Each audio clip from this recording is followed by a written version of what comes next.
What's going on? What's new? What is up, Mount Pleasant? This is Brandt Beach, the sports host for WHMW, coming to you live in the station for 101.1 for our show, Just Talkin' Ball. Thank you. Finally got it. Jeez, it only took us 4 episodes to get that right.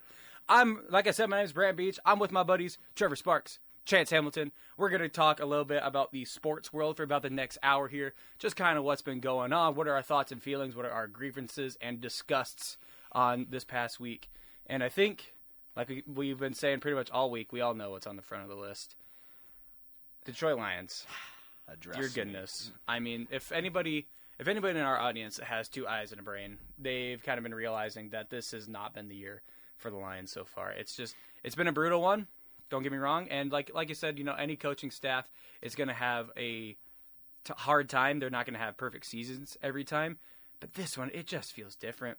I don't know what's the thoughts in the room here. I feel like the passion's out of it. Like there's something just emotionally or mentally off about this team. 7-5 after being the 1 seed last year, and then I don't know if it was just immediately getting sent home from the playoffs or something, but losing the coordinators. That's probably a huge mentality issue. It's just. There's something off about this team, and, they've shown flashes of their previous self after blowing out, like, the Bears early in the season. They came back against the Ravens, right? Or, right?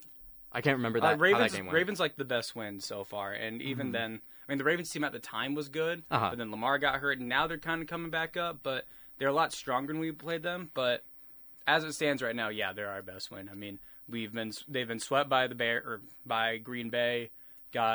We were all there for the Philly game, the Giants game. I mean, that one, that should not have been that when close. Jameis Winston is running routes on you, there's something wrong. Yeah, and that was.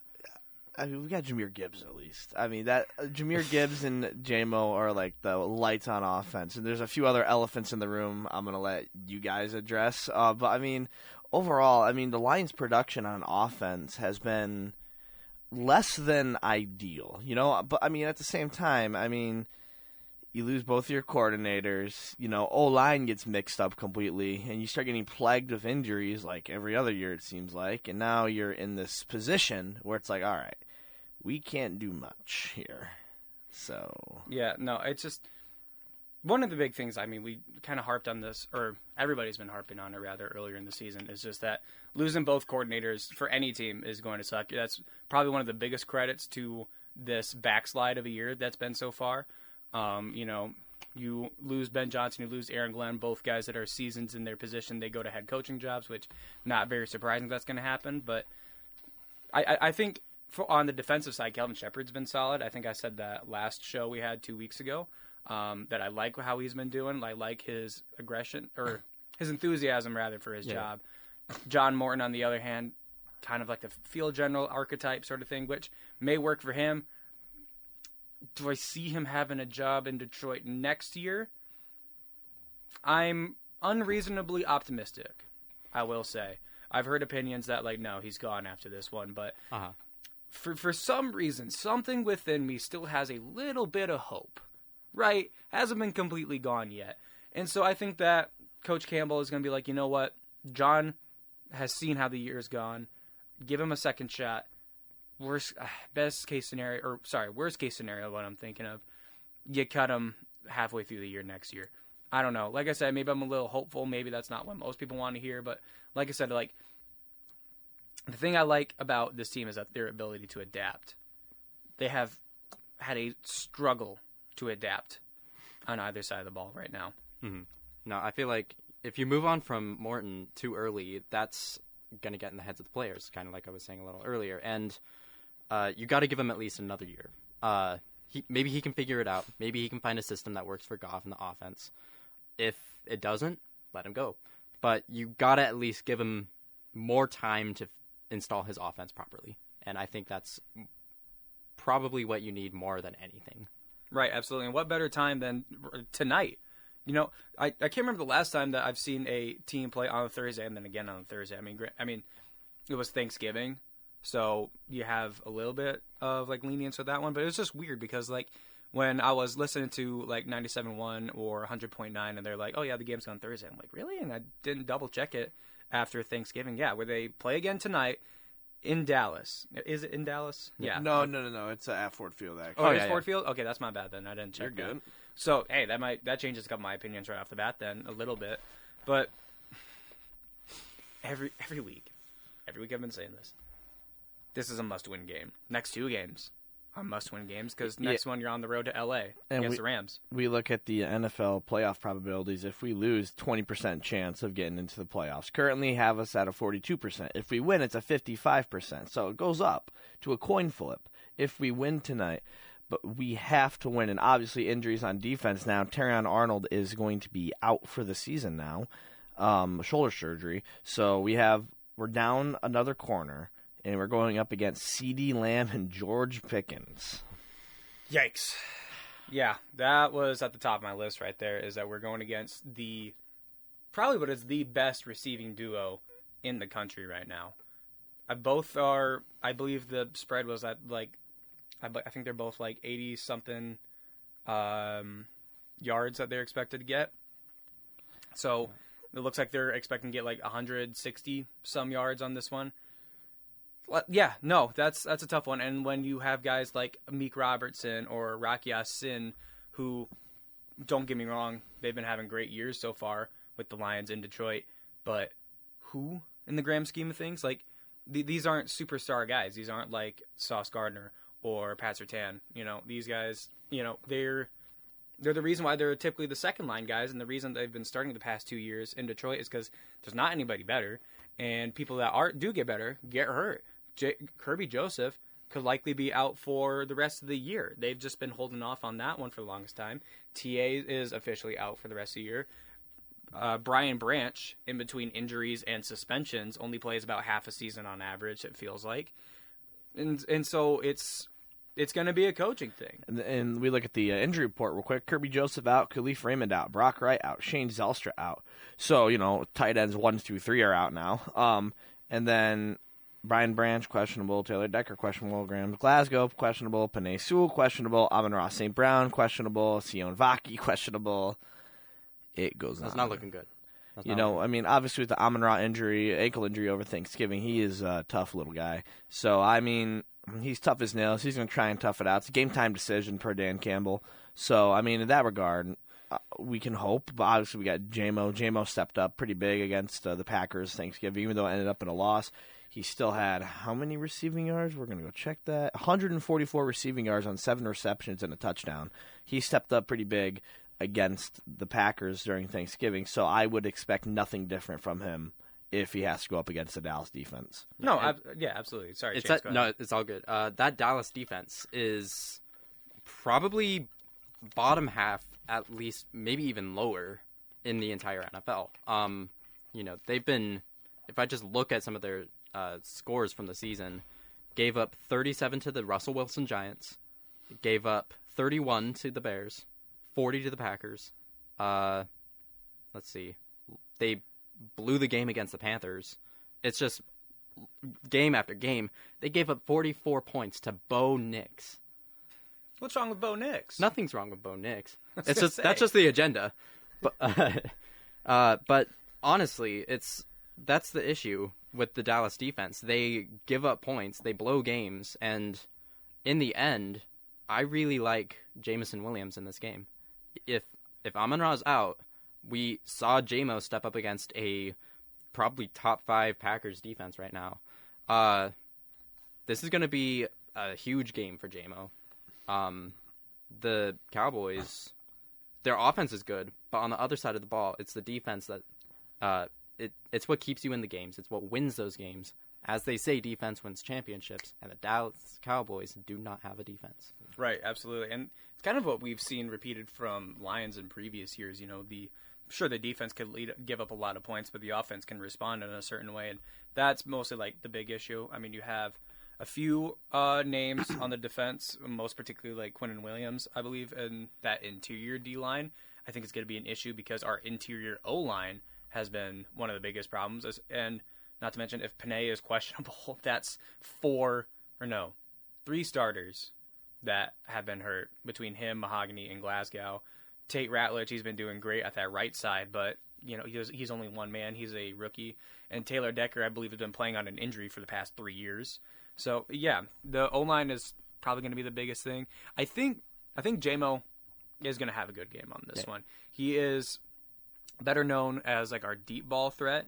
He can definitely go up and go get it. He can outspeed guys on his routes after the catch. He can definitely have an opportunity there. It's just kind of like that midfield area that is going to worry me a little bit, the short to mid passing game, because let's be honest, I don't think Amon-Ra is playing tonight. I don't think so. No. I think that Campbell, even despite the circumstances of this, cannot risk letting one of his key pieces get hurt for the rest of the season, especially if you already want a game plan for at least the possibility of playoffs. I mean, playoffs? We're talking playoffs on this one? Playoffs? Yeah, no, we're letting the outside looking in right now. Let's be realistic. So I understand the idea of putting all your chips on black on this one, but you have to hold back just in this one spot. Laporta's out for the season. You're not getting him back. And we've seen in the past 2 weeks how much that's hurt. Brock Wright is solid, especially when he's healthy. He's reliable, but he's not up to the same production. And now he's gone. Now Shane Zylstra, our third one, is gone. So what? We have Tom Kennedy and Ross Dwelly. Yeah, what do you know about Ross Dwelly? I don't know. That's my guy. Yeah, exactly. There's another elephant in the room. The whole fiasco last week with Frank Ragnow coming out of retirement. I don't even. And then failing his physical of a grade 3 hamstring strain. I don't even know where to begin about that one. I mean, I remember hearing about that. I was in Zap Zone in Lansing, actually, with my friends playing some mini golf, and I started geeking. We're like a whole number like 7. Like I'm like celebrating and stuff. And then a few days pass. It's Saturday. I'm on the field at Kelly Shorts, and I check Instagram, and he failed his physical. Is not returning to the team, and I was just depressed. On top of the loss on Thursday too. Yeah, I mean it was just it has been a rough 2 weeks for the Detroit Lions. Sam Laporta, obviously. Brock Wright with a trachea injury, apparently, and then, I had a screenshot of like a tweet that said like the lines of the past 10 days that I was going to share on here, and then completely forgot that I had my phone recording. So, but yeah, it was kind of along like the same lines. Like you get swept by Green Bay, you're third in the NFC North, you're out of playoffs. You have the whole thing of Ragnow saying he's going to come back and then he's not. Man, I was so amped up when he announced that he was coming back. I mean, I sent it like the moment. I don't know if it was one of you guys who told me, or I think it was one of you guys, or maybe it was my buddy Caleb. But in any case, whoever it was, I took the screenshot from Twitter, sent it to my family, and like, we're so back. The season is saved. My family, we've especially with both me and my dad playing offensive line in our times in high school, always had a soft spot for the big guys underneath. Yeah. Don't get me wrong, And so we're like, yes, Frankie's coming back. We love him, And I always love going on his Instagram to see like his fish and his deer. Like he's just a real dude. And I'm like, yeah, he's gonna be able to bring it back. It might be not enough to completely turn around the season, but at least have him. And like we were kind of hopeful he'd play that Thanksgiving game, but realistically, there's no way he could. He'll lose the Thanksgiving game. Obviously that just ruins the entire holiday. I mean, what are you even doing at that point? And so you have that. You have the idea you got swept by Green Bay. Ugh. And then he's not coming back. I mean, it's like when your mom says when you go to the doctor's office that she's going to pick you up at McDonald's and drives right past it on the way home. Yeah, it's the ultimate rage bait. I mean, it sucks. It is what it is. But at the end of the day, I mean, what's that Dan Campbell mentality? Next man up. You got to just keep going. I mean, Graham Glasgow, he's done an okay job at center. I mean, he's obviously not Frank Ragnow 3-time Pro Bowler level, but he's been keeping it down. But one thing I worry about is, we have 2 great running backs in the backfield. I mean, David Montgomery could be a running back 1 on probably 16, 20 other NFL teams right now. And so you got 2 great running backs, and our O-line can't, I mean, they can block, but how much are they going to block? You know what I mean? So that's one thing I worry about. I've seen it with Jahmyr Gibbs. He has like a hole, but then a block is missed, and then he only gets like 4 yards. Which again, a 4-yard run, I'm not mad about that. You're moving downfield, so I'm happy with that. But it could have been like what we saw against the Giants. First play, 69 yards to the house or whatever. So I mean, in that regard, O-line play needs to step up. It kind of sucks we didn't do anything at the deadline to get an O-lineman. So we'll see tonight where that goes. And looking ahead, like, you've got the Cowboys tonight. That's a must-win game. And then after that, you still have to run the table. Or something of the sort. Maybe get a little bit of outside help. Because after that, you've got the Rams defense, the Steelers defense, the Vikings defense, and then the Bears don't really have much of a defense. I mean, Bears are frauds. Okay. I don't know. I know we said this last show, but I'm a man, if not one, that is willing to accept when he's proven wrong. And with the Bears, I've been proven wrong. I'm sorry. Look, but you can go ahead on this. Look, all right. I know the narrative has been, oh, they haven't beaten a team above .500. Oh no. Look, I know they did that. I'm not on the hype train yet. I am not on the hype train. They kind of remind me of the Vikings last year, where they do really good, and then they're a first-round exit. And I just don't know what it is. I don't like Ben Johnson. I think that's a big part of it, and it's extremely biased, personally. I'm not on the hype train. Obviously, week 2, we beat them 52-21, so we put a 50 burger on them, but that's before they went 9-1 in the last 10 games. You know what I mean? And so, like, am I going to be proven wrong? Probably, but I'm just going to have my little ego here and say that they're frauds, and I do not like – I just don't believe. I'm not a believer. We'll see – We'll see what the Packers do to them this week. And then the other series they have got Flexa Sunday Night Football, Week 16. So we'll see the next few weeks here how good the Bears really are. I'm not on the hype train. Yeah, I'll give you that credit that their remaining schedule, 2 against Green Bay, San Fran on another Sunday Night Football, another Sunday Night Football, and then Lions to round out the rest of the season, or the end of the season. Yeah, that's a tough schedule. But my question is, if they beat Green Bay this weekend, what more do they have to do to prove to you? I mean, I'm sorry, like, don't get me wrong. If they beat Green Bay, I'm coming on here, and I'm just gonna be like, yep, I'm sorry, I was stupid. Yeah. You're gonna be taking your shirt off too. So the thing is here, oh my god, is that they walloped a team that the Lions struggled against, and like that was probably the worst thing about that Thanksgiving Day weekend. Is that not only are we swept by the Bears, not only are our chances of getting the NFC North out, it's completely out. Let's face the facts. There's no way we're getting it. And then you see that the team that has been quote-unquote frauds, been your little brother this season, the one that stole your guy out of Johnson, they're at the top now. They're 9-3. And what are you doing? You're holding nothing. No, they're the off-season champions, and finally, they're the mid-season champions. Somehow they're at the 1 seed in Week 13. They just beat the Eagles. The Eagles did not look like themselves against the Bears. And that's something we have not said for a long time with Chicago. They look like a new team. And clearly Ben Johnson's doing something over there that is magical. It's those hot dogs, bro. Selling hot dogs. I mean, yeah, this is on my list. So, like, I hate to say it, but yeah, Ben Johnson's won the season. Even if we somehow end up, maybe if we get the second spot in the NFC North, so I mean, maybe we get the wild card playoff spot over them, and if we end up over them anyway, I still think Ben Johnson has won the season of this one. I think he's proven the Detroit haters, butt hurters, myself included. I was in that group that said, "Oh, he's only going for the bag. Oh, he's going within the division." He doesn't care. Look at the score. Look at the record. Sure, yeah, you lost the head-to-head, but that was early in the season. When you play him at the end of the season, it's going to be a completely different team. Yep. You have DeAndre Swift and Kyle Monangai both getting 100-plus yards on the Eagles. Monangai was a 7th-round pick. Monangai was a 7th-round pick. Well, guess what? Now he's on my fantasy team, so he better be performing like that.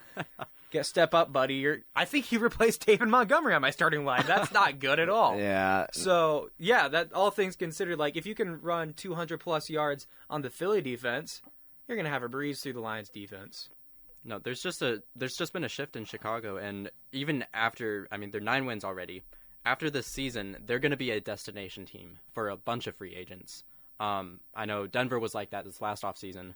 They had a young quarterback. They're starting to get some momentum. They made a playoff appearance. Now Chicago's in the same boat where they just went on a 9-1 run over the last 10 weeks. They have a new head coach that everybody seems to like.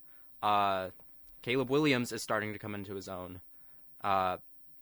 It's just a destination at this point, and players are going to want to play for Ben Johnson, and that could be something difficult for Lions fans to accept coming forward. Because now, I'm not accepting that. Now you got to think, well, shoot, now we have, I mean, we're going to ignore the Vikings here, because are they really much of a threat with 9? No, that's the thing too. When I've been looking at all this, I am not even considering the Vikings, which is wild. You know, they always seem to be kind of back and forth. A couple years ago, they had near perfect season. They win the division and then first round exit. Then they completely bust, and they're halfway decent. Now they're busting again. Like, at least we're not Minnesota. At least you're not Minnesota. At least we had at least 2 years of consistency, and you're going to have a bad season here or there. It's a little less than ideal than how it's been, but you're not going to have a perfect season every year with a new coaching staff. But like I said, at least we're not as up and down as that. And, you always had the thing where Kevin O'Connell can make any average quarterback look like an MVP caliber. And good old 9 is the only one out of that one. That and Brunson. I don't even think I watched that game, and I didn't even realize he was playing for him. That was an ugly game by Brosmer. It was like 4 interceptions. One of them was an 83-yard pick six. Yeesh. Against the Seahawks defense. It was okay. It was also the Seahawks. It was the Seahawks too. defense, And but you're like the third string quarterback. So why do you ponder passing? that's my. You could take a knee and try a 56-yard field goal. This isn't Detroit, man. This is the Super Bowl. Oh my gosh, bro. That's my other favorite famous call alongside playoffs, man. Oh, you guys get these guys know ball. Hey, right? That's what we're here for. Hey, that's why we're just talking ball. But yeah, I mean, Vikings irrelevant. Bears. I still Bears think are they're on the frauds. rise. Packers, they're Always annoying. Packers are always there. Yeah, they're always going to be there, and they're going to be sniffing around. The Packers are like a cockroach. They don't go away until you step on them and you know that they're gone. But otherwise, they're just going to be there. They're going to keep coming back. They're going to keep being annoying, and that's just how they are. I mean, I have to agree with that. I'm not a Packers guy.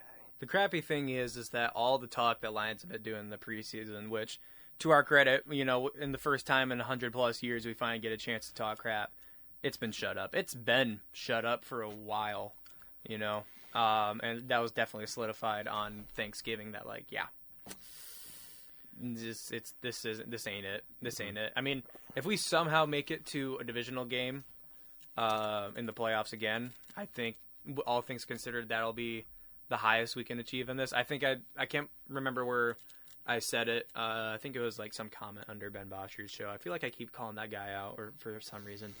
But I was thinking that, absolute best this team is going to get is a divisional round exit, probably in Philadelphia or Green Bay is my guess, or LA. I mean, one of those three. No, the NFC's looking just there. Yeah, those teams are there. You've got the Packers, you've got the Rams, the Eagles. Those are the top dogs, and I realistically don't see a chance where Detroit upsets one of those. Maybe Green Bay, possibly, because it's hard to beat a team 2 times in a year, let alone 3. This is true. Yeah, I mean, you hear that a lot, but you also can't rely on it, too, because... It's a divisional opponent. Weird things happen in divisional games, and yes, and that's funny you say that. Speaking of divisional games, looks like the Denver Broncos have a divisional opponent this week against the Raiders.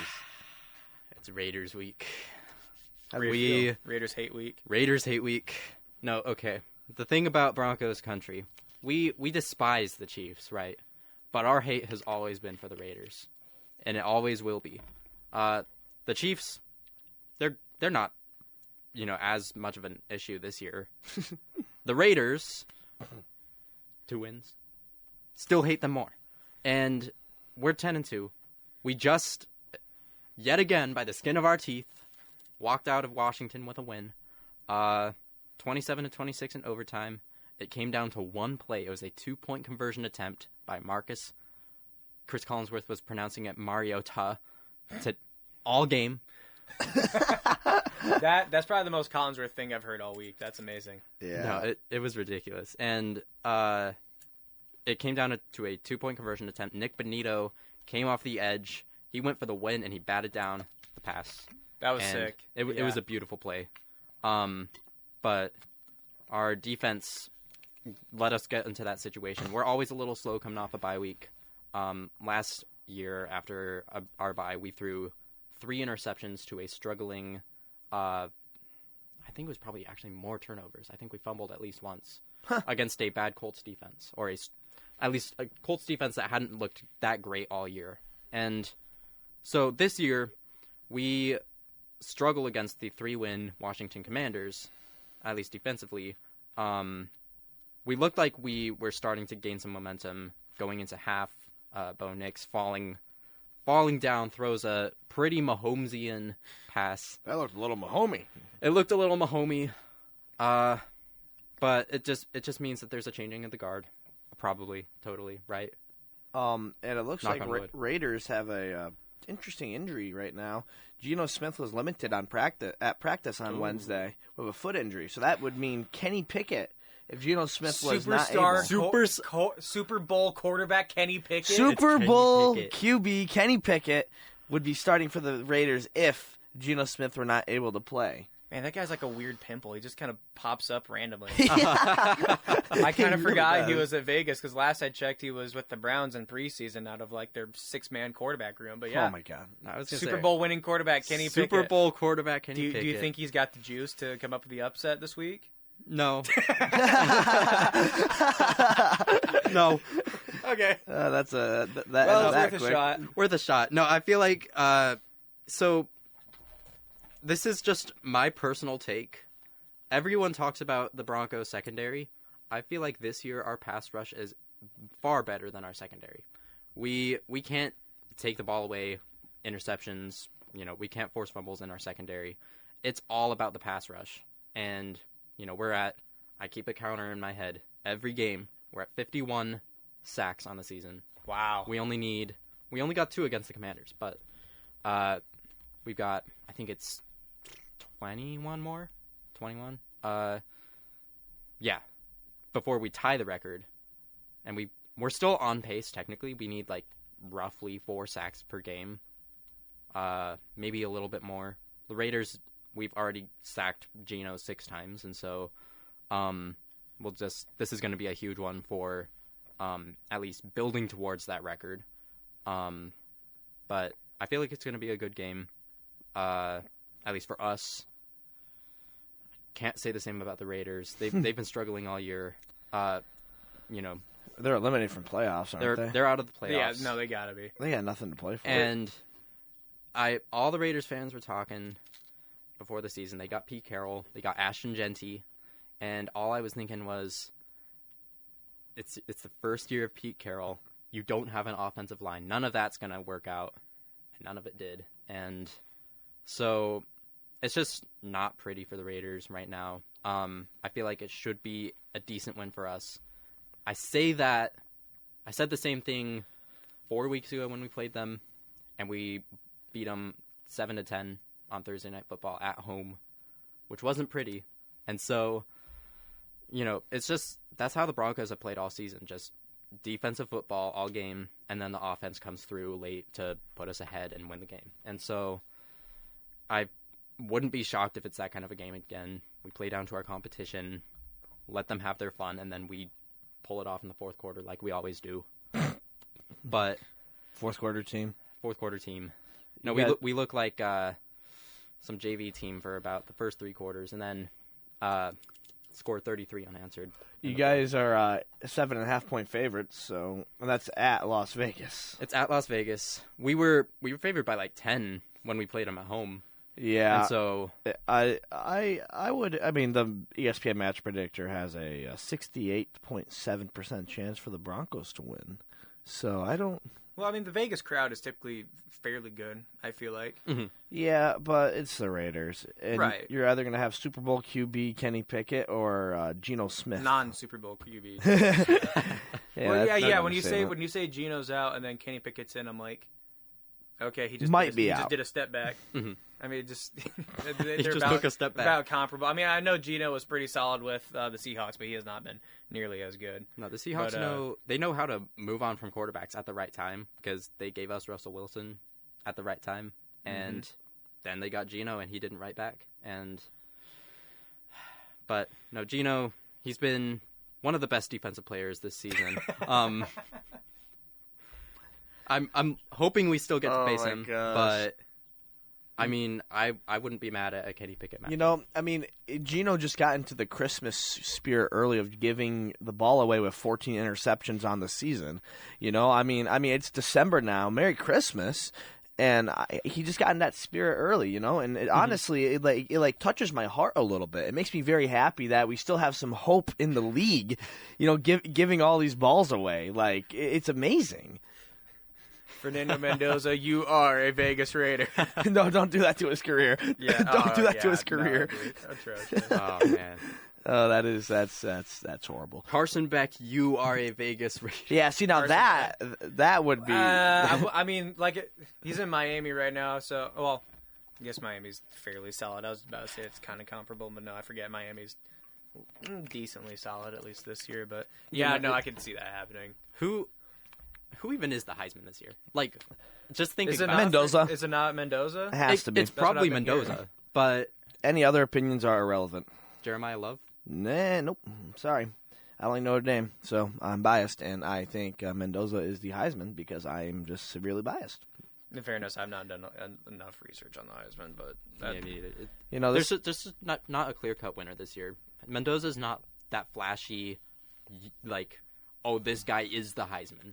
I think it's going to come down to the Big Ten championship on Saturday. That's what I was thinking too, because you got Mendoza at the top, you got Sayin at the second. Yeah, and you got number 1 Ohio State versus number 2 Indiana facing off at Lucas Oil in Indianapolis. I mean, that is going to be probably the game of the week there. Mm-hmm. I mean, I'm thinking doubt. That's the de facto natty.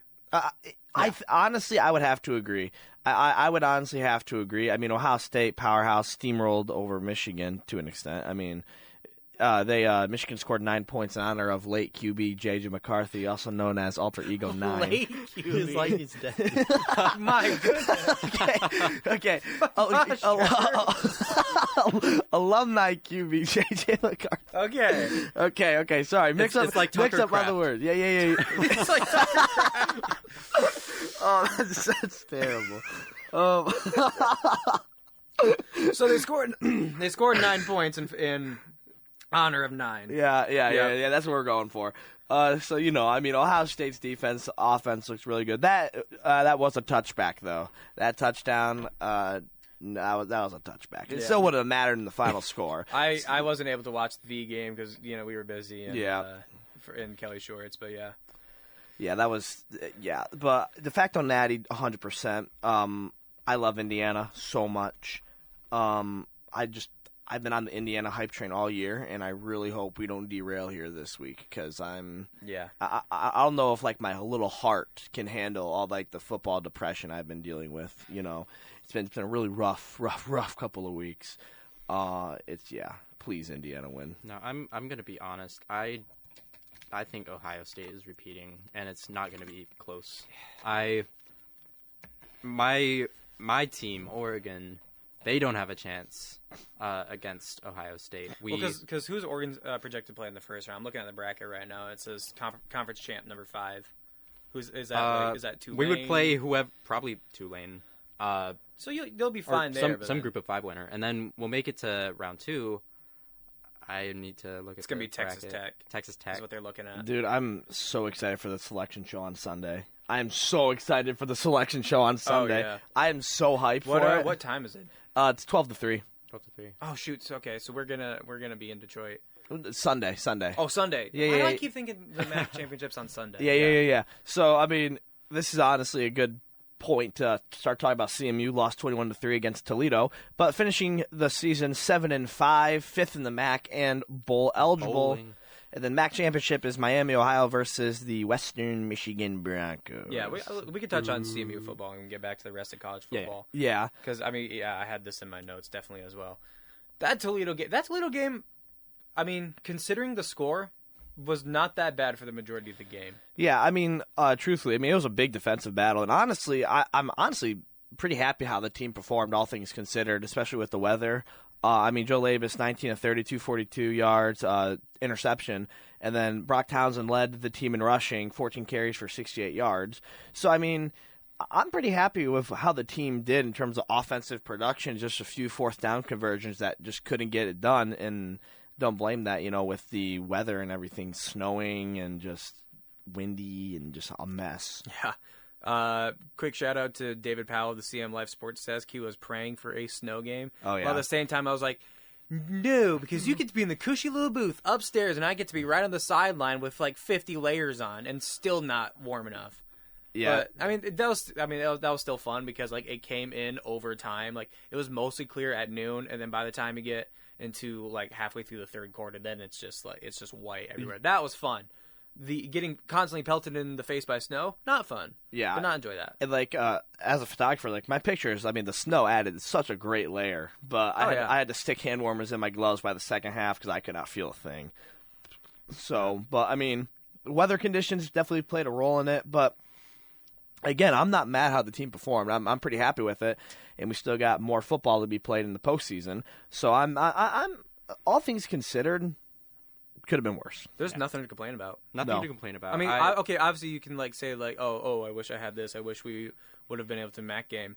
Mm-hmm. Considering the situation, considering Drinkle's a first-year head coach, and the past seasons were 4-8, 5-7, 4-8. Those are the past 3 seasons before Drinkle comes in.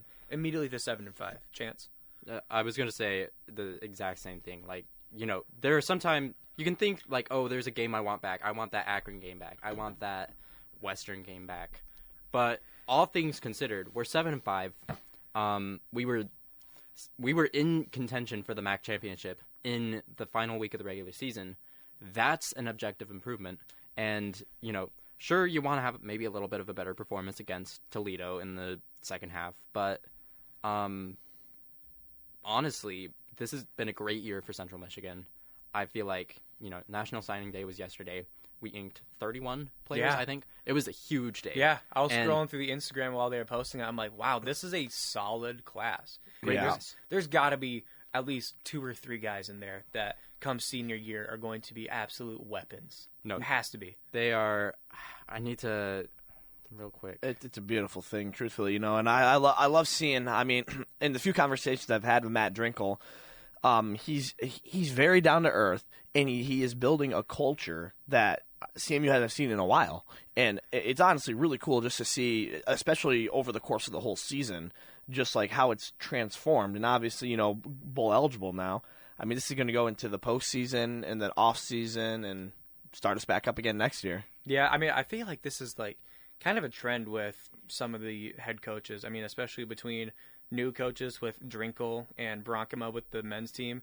Coach Haney, too, she's been here for 3 or 4 years, but she has that mentality as well. It's just we're going to be honest. We're going to work on what we can control, work on improving. If we fall, if we lose a game, if we fail, we're going to look at it and we're going to improve, and we're going to play to our best of our ability, and we're going to have a winning culture around this one. I mean, to kind of snapshot the basketball teams more specifically, after every home game, they're up in the stands thanking people coming there. I bet the football team would do that too if it was feasible. I mean, because sometimes, especially on family nights like CMU and U Day, they went up, people who had family, they went up there and talked to them. And I love that. No, you don't see that in every college program. I mean, especially at the power conference level, that'd be impossible at that scale. And so with the 3 big head coaches on campus right now having that mindset, that not only shifts each team's season around, that shifts the entire athletic department around. Yeah. Exactly. And that's huge. And it's attractive for incoming recruits and players that want to play for Central Michigan. Like, I pulled up the statistics, and we inked 25 three-star recruits out of the 31 that signed yesterday. And, even though it's not 5-star or 4-star recruits. Well, you're not going to get 5 or 4-star recruits, let's be honest. Yeah. But it's Mount Pleasant, Michigan.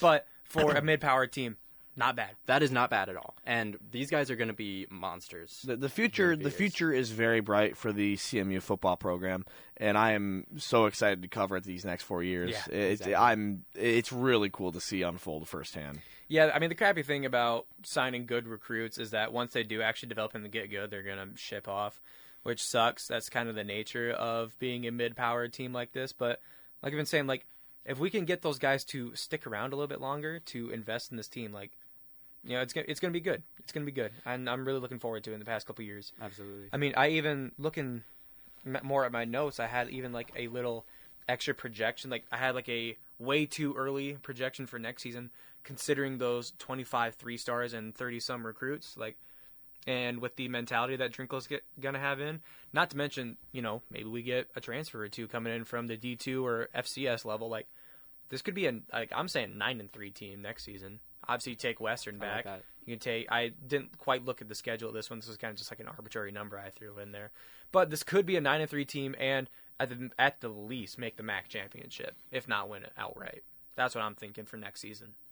I believe this is going to be a great season coming up. And I was looking at the out-of-conference schedule a little bit earlier, and it's Colgate. That's our exhibition game, where we get to just blow them out. And... Wait, so exhibition, it doesn't count?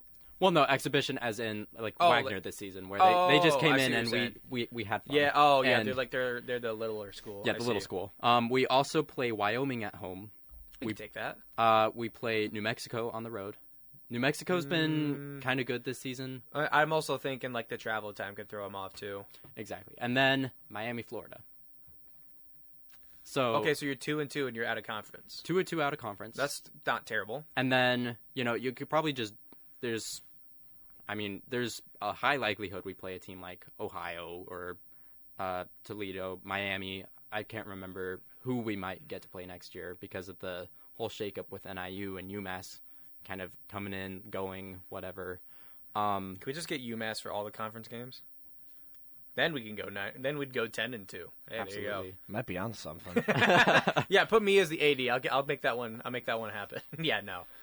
But yeah, like I say, it's going to be a hopeful season. Hopeful season. Now, another thing I had on the docket too. This is kind of a fun one. Who's your guys' MVP for this season on the team? Ooh.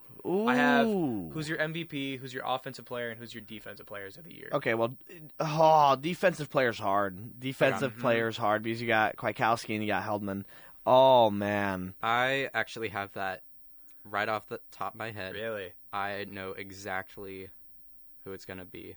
Sorry, let me just pull up statistics right now to back up my argument. Oh, okay. Okay, you know what? Yeah, this is going to be the heated section. Yeah, Here we go. Buckle up, everybody. So, wait, where are you? Yeah, I got to here we go. There we go. Full team statistics. So okay. My MVP is Jordan Kwiatkowski. Interesting. Because, let's see. He is the cornerstone of our defense. He's, the glue that keeps everyone together. And in addition, that's 3 sacks, 3 forced fumbles, 3 interceptions, one of them returned for a touchdown. 105 total tackles on the year. That's the most by a CMU player since Malik Fountain in 2018. Okay. And so, JK's my guy. I think he's far and away the best player, and in my personal opinion, I think he deserves a chance on Sundays in the NFL. I agree with that. I agree with that, too. I said that on my own show a couple of days ago, that I think Kwiatkowski and my MVP, Michael Heldman, could be the ones that could make the league. Because here's the thing, right? You mentioned 3 sacks, right? Try 10.5. Sack leader on this team, the big man in the trenches, getting work done, messing up run games, messing up passing games on his own in the interior like that. That's crucial that pass rush right there. The tackle numbers may not line up. Granted, you're an interior lineman. You're not getting many solo tackles. Your job is to soak up blocks for guys like Kwiatkowski and the guys at the second level to get tackles. That's just how football works. But 10.5 sacks. Are you joshing me? I looking at the leaders for sacks in entirety of FBS, Michael Heldman is tied 8th. He's in the top 10. 8th.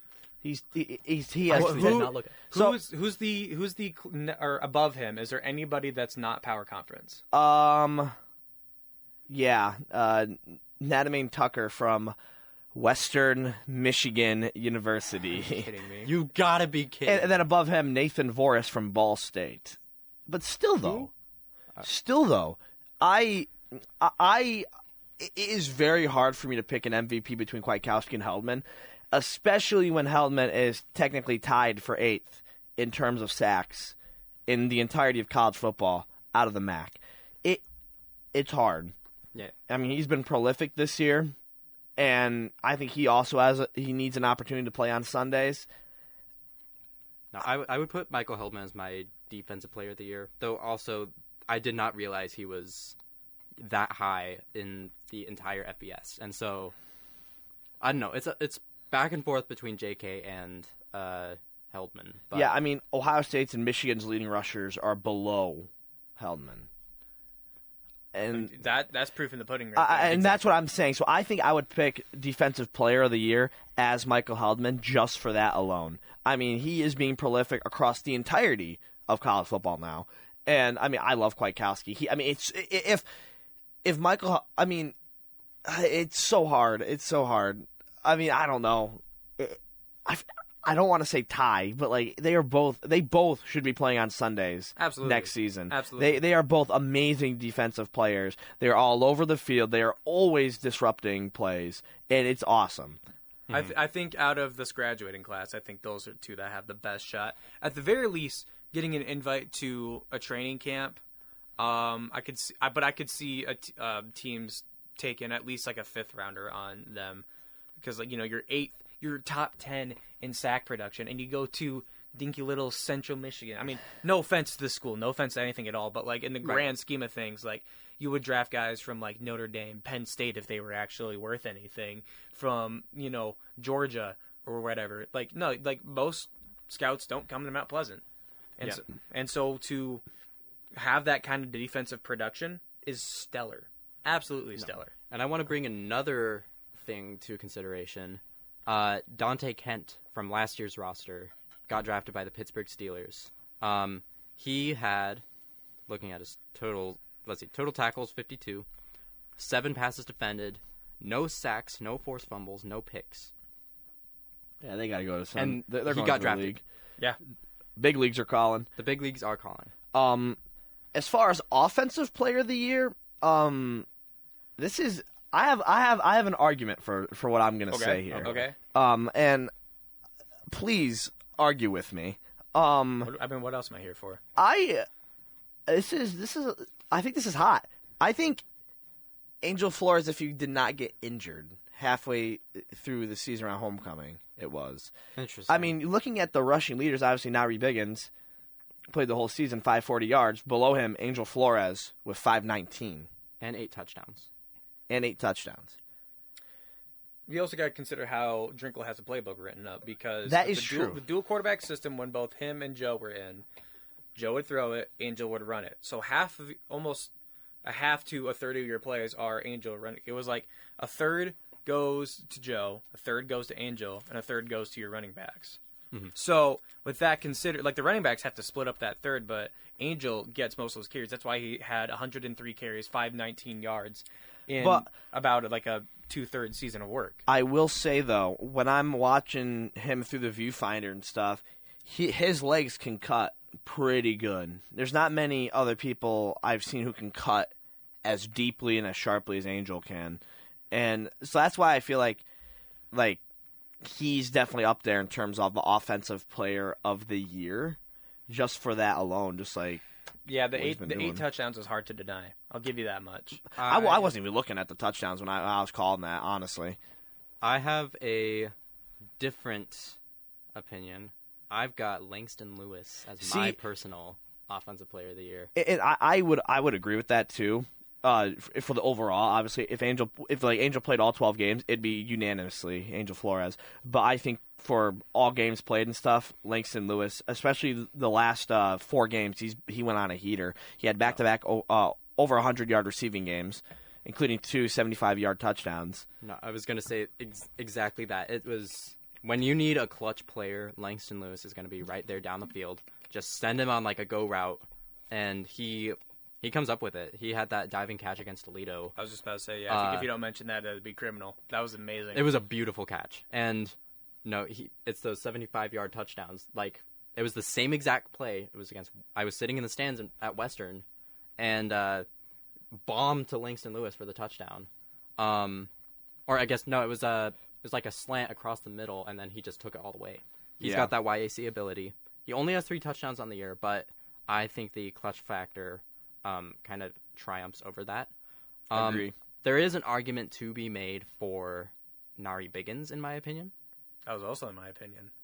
Is it? Yeah. Now you got me leaning a little bit towards Angel, Trevor. But I think it's got to go to Biggins, just for the explosiveness that he's been able to generate. Doesn't really score too often. He's only got 2 in the rushing column. That's fine, because you got guys like Angel Flores, like Brock Townsend, to round out when you get those close yardage situations. Even Trey Cornist a little bit, which roster's deep. Yeah, exactly. There's a lot of rushing ability on this team, but with Biggins, I focus more on his big explosive plays when he gets the opportunity to just jet out, just kind of get out there. 5.1 rushes a carry, like dude. I mean, granted, Brock Townsend's sitting at 5.3, but Townsend has 30 less carries than him, and what is that, 150 less yards or so. So yeah, like Biggins is just was able to move the ball on the ground and set the team up in just optimal positions for Angel, for Joe, for everybody else, Langston Lewis, to be able to set up it effectively, in my opinion. Absolutely. No, and I would say it's between those two, but I also want to give a special shout out because I love special teams. Cade Graham was 100% with his extra points. And I didn't even catch that. He's 34 on the year for extra point attempts. And he's 14 of 16 for field goal attempts. In addition, Declan Dooley, the punter, is always flipping the field. Have been watching him all year and just consistently think to myself, holy cow, Declan Dooley's got a leg. He's solid. He is really solid. He can stick it inside the 10. He can just, if you need good field position for your defense, he can make that happen. And so it's just an altogether really well-rounded roster. And that's why there's arguments to be made for everybody. Declan, I remember in the Toledo game, he had a really good punt where, like, it looked like it was coming towards the sideline and then, like, knuckleballed and bounced the right way, and then the gunner stopped it at, like, the 2, and I'm like, oh, man, if I'm a punter, I'm just like, that's peak right there. Yeah. A little bit more on Cade Graham, too. Yeah, perfect at extra point. Only missed 2 field goals on the season, and one of those was at 50-plus yards, and the other was within the 30 to 39 range. Like, otherwise, he was perfect. Mm-hmm. I'm like, yeah, that's a solid – if you got a solid leg, man, I would say if you're more accurate, yeah, you can make it to the league, but it's more on the power at that scale too. But accuracy goes a long way in any program that you're in, so that's absolutely huge. I don't know if he's graduating or leaving. I think it's his senior year. It is his senior year. Yes. That's gonna hurt then. That's gonna hurt not having that consistency right there. Yeah, 100%. Did we discuss MVP of the team? I mean, we kind of went over a little bit. We kind of said our offensive players, defensive players. Yeah, I don't think if we can't pick a perfect MVP, that's fine. Yeah, I don't know if there's like an overall consensus because everybody plays complementary football. It's a well-rounded team, in my opinion. Like, it's sure at the power conference level, you have guys that like stand out that are like, yeah, you're the guy on this one. But like, there's nothing wrong with having a well-roundedness to this. Exactly. And I want to talk really quickly about postseason stuff here. So obviously, MAC championship on Saturday, Western versus Miami, Ohio. And then Sunday is I know I talked about this for a second, the college football playoff selection show. So not only do we get to see the college football playoff teams, we get bowl games announced. So it'll be interesting to see where CMU goes. I know Chance had a little prediction. I do have a prediction. I think, and this is just me thinking from what do we want from a competitive standpoint, who do we have the best option, or who do we have the best chance against? I'm thinking we end up getting sent to the 68 Ventures Bowl in Alabama against Coastal Carolina. I believe it. Coastal is 6-6 on the season. They get blown out pretty frequently by better teams in the conference like Troy or other Sunbelt, I think. And so the ESPN projections have us go into the 68 Ventures Bowl. Hancock Whitney Stadium in Mobile, Alabama, 8:30 p.m. Wednesday, December 17th. If we were to Wednesday? Yeah. What? If we were to get selected for that. Now, obviously, we could go also to the Cure Bowl, Salute to Veterans Bowl, Idaho Famous Potato Bowl. Idaho Potato the Snoop Bowl. Dogg Arizona Bowl. Snoop Dogg Arizona. I mean, we're we're eligible for several bowls here. Mm-hmm. So, I mean, it'll be interesting to see where we go. I'm looking forward to it. I'm hoping for a good opponent. I like the sound of Coastal Carolina. I believe Coastal gives us the best competitive chance. Just as a MAC team, you don't want to see more experienced. Like, if thinking about it, San Jose, it's not as impressive of a win anymore. But they're an out-of-conference team from the Mountain West, which usually has some pretty good opponents like Boise State out there, UNLV, which I have seen some projections with us going up against UNLV. But I don't know. It's going to be an interesting game. I feel like there are a lot of teams out there where we don't match up too well against them, but you never know with this team. We've got heart, and that's where it matters. And Salute to Veterans Bowl, that's where the bowl CBS has us going to. Central Michigan versus Troy. That's 9 p.m. on December 16th, which is a Tuesday. What is with midweek? I'm sorry. It's a midweek Maction. Maction. No, I've never been. I'm sorry. I am not a fan of midweek Maction. Let's be real. It's silly. It was a ploy to try to get more money from CBS or ESPN or whoever does it, and nobody ends up watching it because it's like Ball State versus Akron or something. And now that I've experienced it firsthand and have to work it there, to get back to my dorm at midnight and then have a 9 a.m. class the next morning, it's not as fun as it may seem. Sure, you get a cool snowman every once in a while. Sure, you get a kid holding a sign saying he skipped class even though it's in the evening. Mm-hmm. I mean, that kid was kind of cool. He was there the entire game. Yeah. But, like, buddy, be real here. See, boys love top 25 matchups. Men yearn for Maction. What are you saying then? What are you saying? Hey, what are you saying, Sparky? Hey, I'll have to cut the mics on this one. I'm just saying. I mean, that's up for you guys in the audience to decide. Whatever, man. Okay. I'm just saying. Whatever. Sure. Okay. I would like to rescind a statement real quick. Troy only beat Buffalo by 4 points earlier in this year. Wow. Yes, it was September 20th, but maybe they're not as good as I thought they were. They do play James Madison in I think it's the Sun Belt Championship. I can't remember what exactly conference they're in. No clue. Yeah, Sun Belt West, and they play Sun Belt East champion James Madison, number 25 overall in the country. Okay. But I don't know. It's like Troy would be an interesting opponent. Coastal would be an interesting opponent. And then, sorry, I was kind of messing around with the bowl projections. Yeah. On the topic of Maction, I like to watch other teams play Maction. But my team, I've got a 9 a.m. in the morning. That's what I'm saying. And yes, it was fun to watch us get bowl eligible. Wednesday night, you got, vibes are high, and then you got to wake up in the morning and go to class. And that's kind of rough. Looks like I struck a nerve. But I will say, I feel like the MAC is recognizing, at least in terms of scheduling, like with the rivalry games. Last year, we played Western for like a Wednesday night at some point, and nobody came to that game. And of course, when we play at Western, they schedule it on a Saturday. Yeah. When everybody can come out. That's the one big thing I'm butthurt about, is that rivalry games need to be on Saturday. Exactly.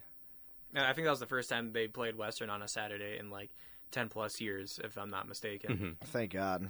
Yeah, that was. So yeah, made if life we're easier. lucky, we get our lick back next year. That's what I'm thinking. Yep, one can pray about that, but No, Right. we had that one this year. It's just, but I'm still a little shaken up about that one. All my friends go to Western or like Western. well, we get to root against like, them you on know what? Saturday. Yeah, So- there you go. Exactly. We are going. I should get a sign that says "Fire Up Miami." That's what I was. Fire Up Miami. brainstorming. We're gonna be all in central gear. We're gonna be walking the concourse. People are gonna be heckling us, so we just yell "Fire up" every time. That's all we say. That's all we say. We just yell "Fire up" every time. Yeah, we're Miami, Ohio fans So, yeah. on Saturday. So If anybody else is going to the MAC championship game and you see us three, give us a little, hey, what's up? Fire up! Yeah, you'll probably hear us. You'll probably hear us. Yeah, I think that's a good spot to wrap up. I got a 12:30 class to get to. So, thank you again for tuning in. This was Just Talkin' Ball. My name's Brandt Beach. I was joined by Trevor Sparks and Chance Hamilton. Do we want to be here next week, or are we going to be gone by then for this? I'm lucky to pass my classes, dude. I'm happy to do next week. At some We'll point. play it by ear. We'll play it by figure it ear. out. You'll be able to find our announcement if we're going to be doing the show on our Instagram, just_talkin without the G_ball. Give us a follow. Find all of our personal pages on there, and we appreciate you sitting in with us. Tune in maybe next week or maybe next semester.